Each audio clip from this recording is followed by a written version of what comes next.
All right, time for Morning Beat. You may not really notice or think about it, but airport security guards in Hawaii, they carry guns and badges.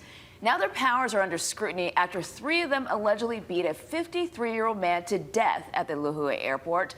Matthew Leonard from Civil Beat is reporting on this and here to talk about it. Good morning to you.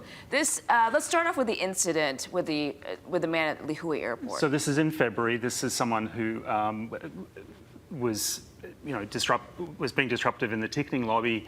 According to the civil lawsuit that was filed in August on behalf of the family, this guy was then escorted to a different part of the airport and allegedly assaulted by two allied Universal security guards and another potentially airport employee.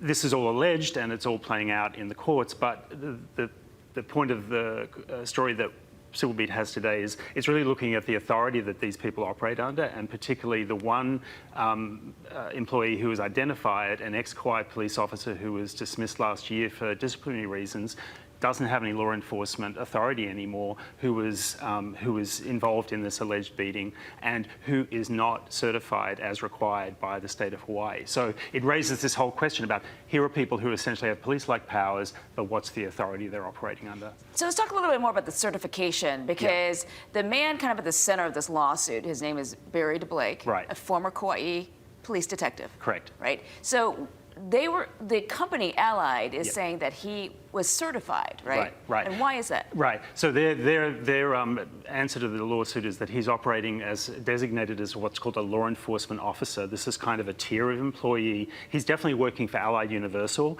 They're paying for his legal defense, right? So he's not a state employee, but their defense is that this is a kind of a tier of security guard that's essentially exempt from being certified by the state. Department of Transportation emphatically says that's not the case. The contract between the state and Allied specifically says that all Allied employees have to be certified by DCCA so that there is oversight from the state over these employees. That's what Allied Universal is disputing.